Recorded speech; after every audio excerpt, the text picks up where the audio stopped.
Olá, meus amigos e irmãos, tudo justo perfeito? Bem-vindos a mais um vídeo aqui no canal Papo de Maçonaria com Luciano Souza, tá? No vídeo de hoje a gente vai estar mergulhando, tá, no coração da maçonaria brasileira. Hoje nós estaremos falando sobre o Grande Oriente do Brasil, o GOB, a maior obediência, né, maçônica do país, ou federação maçônica, né, como alguns irmãos gostam de dizer. Desde sua fundação até as polêmicas decisões, né, como a de 1927, o GOB, né, ele moldou a maçonaria do Brasil, né, com muita fraternidade e progresso. Hoje a gente vai estar falando sobre a sua origem, né, por que ele é tão importante, né, para a maçonaria brasileira e quais mitos, né, cercam, né, o GOB. E temos muitos, né, não são poucos. Então prepare-se, tá, porque essa é uma jornada histórica, tá, sobre a maior, né, o maior representante, né, a instituição maior que representa a maçonaria do nosso país. Então, se você já é inscrito, né, não se esqueça, deixa seu like, tá? Se você não é inscrito, já se inscreve no canal, ativa o sininho e vamos construir esse templo conosco, tá? Vamos lapidar a nossa pedra. Pessoal, o Grande Oriente do Brasil, ele nasceu em 17 de junho de 1822, tá? No Rio de Janeiro, em um Brasil que estava à beira da independência. Ele foi fundado por maçons liderados por José Bonifácio de Andrade e Silva, o patriarca da independência. O GOB ele surgiu da loja Comerciartes, que foi criada, né, em 1821. Naquela época, as lojas eram centros de ideias revolucionárias, unindo patriotas, né, que sonhavam com o Brasil livre, né, de Portugal, que até então nós éramos colônia. Bonifácio, o primeiro grão-mestre, ele estruturou o GOB sob o rito escocês antigo e aceito, com seus 33 graus de filosofia, moralidade e fraternidade. Lembrando, tá, que naquela época, o Brasil, nós tínhamos dois ritos principais, que era o rito moderno, também conhecido como rito francês, e o REA, né? Alguns autores alegam que também tinham influências do rito adoniramita, mas não tem muita validação referente a isso. Eu vou procurar fazer um vídeo específico sobre isso, tá, para estar trazendo para vocês. O GOB em si, né, ele tinha uma missão importante, que era lapidar a pedra bruta do homem, e no caso da nossa nação, né, e construir, com base nisso, né, usar essa pedra como alicerce para construir uma nação soberana. Em poucos meses, as suas lojas, como a Independência e Esperança de Niterói, articularam o Grito do Ipiranga, em 7 de setembro de 1822, com Bonifácio ao lado de Dom Pedro I. O GOB foi, assim, o cérebro da emancipação, unindo maçons de norte ao sul em prol da liberdade, né?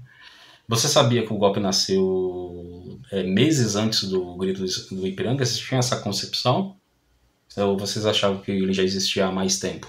O que vocês acham disso? Deixa aí seus comentários, né, suas respostas nos comentários. O GOB, para vocês terem uma ideia, ele é a espinha dorsal da maçonaria brasileira. São mais de 2.500 lojas, né, e cerca de mais de 150 mil obreiros, hoje sendo a maior obediência da América Latina. Tá? A sua importância ela transcende o passado, moldando o presente com valores maçônicos. Para isso a gente precisa estudar alguns dos pilares, né, que fizeram com que o GOB se transformasse nisso, né? Um dos principais é a independência e progresso, né? O Grande Oriente do Brasil foi essencial para a independência, né? Articulando um processo pacífico único na América Latina, né? Maçons como... Peraí, acho que agora tá errado. Foi. Maçons como Joaquim Gonçalves Ledo e José Clemente Pereira, eles usaram as lojas como fóruns de debate, planejando, né, a criação de uma nação livre, né?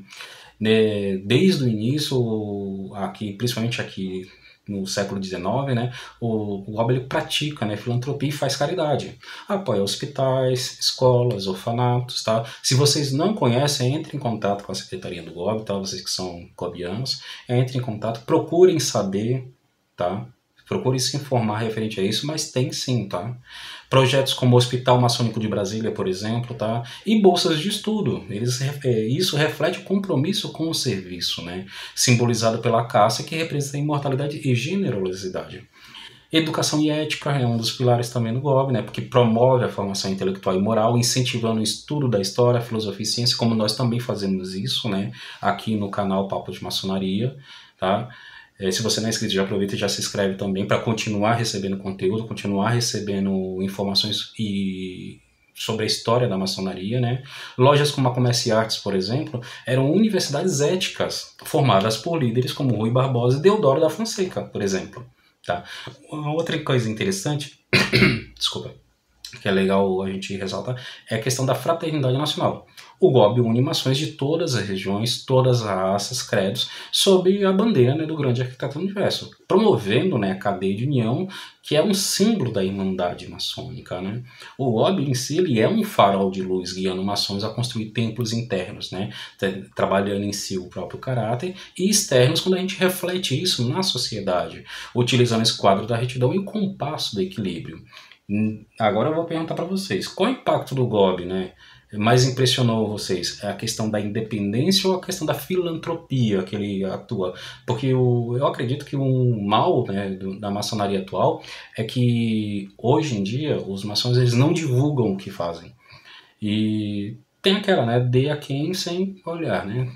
Mas a gente precisa divulgar, as pessoas precisam saber o que a maçonaria faz. Até pra gente tirar esse estigma, né, de coisa ruim, de coisa demoníaca que muitas religiões pregam contra a maçonaria. Tá na hora da gente começar a divulgar esse tipo de ação, tá na hora da gente começar a divulgar esse tipo de coisa, pessoal. E a gente tem que lembrar também que, como toda instituição, né, histórica, sempre enfrentou polêmicas. E muitas vezes alimentada por mitos, tá? Como eu citei agora, né? E eu vou tentar esclarecer alguns dos principais, tá? Política e conspirações. O GOB ele foi acusado de manipular a independência, com lojas vistas como centros de conspiração. Mas, na verdade, as lojas sempre foram espaços de debate democrático, onde maçons planejavam a emancipação abertamente, como prova a atuação pública de José Bonifácio referente a isso, né? A acusação de ser sociedade secreta, essa é de praxe, né? Todo mundo sabe. Então, o GOB já foi chamado de secreto, com alegações de agendas ocultas, similares ao caso, né, de William Morgan, de 1826, nos Estados Unidos, que acabou gerando até um partido antimaçônico na época, né? Os segredos do GOB, como o toque de mestre, são simbólicos, representando ética, né? E porque não é do GOB em si, é da própria maçonaria, está na história da entidade, né, como um todo, né? Conflitos com a igreja. Bem, a Igreja Católica, desde a bula em Emmet de 1738, condena a maçonaria alegando incompatibilidade com o cristianismo, mas isso é mais uma questão da imposição cristã, né, que existe, né, dentro da igreja. Tipo, se não é do cristianismo, por que tem aceitando religiões? Porque a partir do momento que digamos que a maçonaria passa a aceitar somente cristãos, aí já muda de figura, né, venhamos e convenhamos. O GOB em si ele enfrentou várias tensões dentro do próprio Brasil Império, né? Mas exige apenas a crença no grande arquiteto do universo, sendo aberta a todas as fés, né? Como cristãos, judeus, espíritas, entre outras. Já fomos acusados, né, de elitismo e exclusão. No século XIX mesmo, o GOB era visto como um clube de elite, acessível a poucos. E a gente sabe que isso não é verdade, tá? Apesar de maçons como Bonifácio defenderem a inclusão, a realidade colonial limitava a diversidade, até por uma questão de padrão, né, conhecimento das pessoas. Nem todo mundo tinha acessibilidade à informação, né? Hoje o GOB ele é muito mais aberto, mas ainda assim enfrenta desafios, né, para poder ampliar a representatividade, até porque falta o interesse, né, de grupos específicos. O GOB ele não busca poder, mas sim progresso, tá? Construindo uma sociedade mais ética sob o olhar, né, do grande arquiteto do universo. E desses mitos que eu citei, qual mito sobre o GOB você já ouviu? E esse mito, ele é verdade ou é uma mentira? Deixa aí, responde aí nos comentários pra gente estar entendendo melhor o que vocês compreendem, né, referente ao Grande Oriente do Brasil. Que é, tipo assim, vocês precisam entender que essa instituição, o GOB, né, ela enfrentou momentos de ruptura que vou estar citando aqui dois que eu acredito que são os principais, né, na história do Grande Oriente do Brasil. Tivemos a cisão de 1831. Após a abdicação de Dom Pedro I, o GOB em si ele sofreu repressão do governo regencial, que fechou lojas por suspeita de conspirações.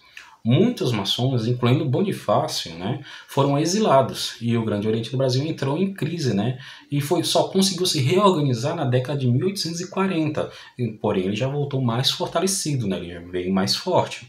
Tivemos uma outra cisão também em 1927, tá?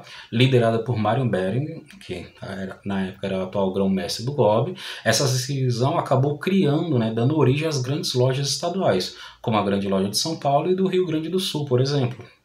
Está citando essas duas.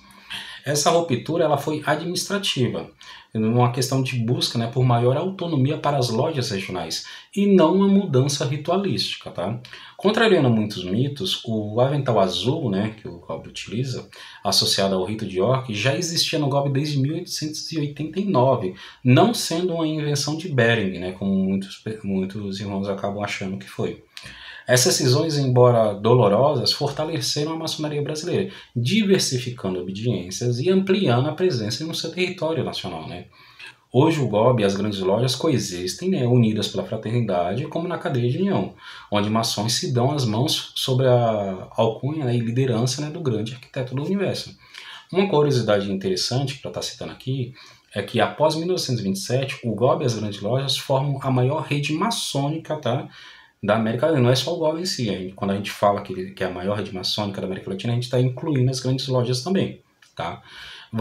Aí eu vou fazer uma pergunta. Vocês acham que as cisões fortaleceram ou dividiram a maçonaria? Essas divergências políticas internas. E aí, o que vocês acham? Deixa aí a resposta de vocês nos comentários.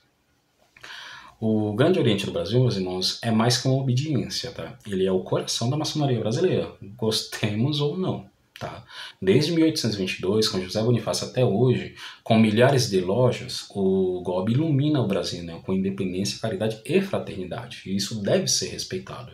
Apesar de todas as polêmicas e decisões, o seu legado brilha, ensinando-nos a lapidar o coração, servir a humanidade e buscar a luz do grande arquiteto do universo. Aqui no canal Papo de Maçonaria, eu pergunto para vocês, né, como o GOB, né, inspirou a jornada maçônica de vocês? Como foi que ele permitiu, né, que você se formasse como maçom? Diz aí pra mim, deixa sua reflexão nos comentários. Se você ainda não curtiu esse vídeo, já curte agora, compartilha com os amigos e irmãos, manda lá no grupo da loja e se inscreva-se, né, para mais vídeos das nossas playlists. Tem muito conteúdo disponível aqui que vai estar agregando em muito conhecimento maçônico de todos vocês, tá?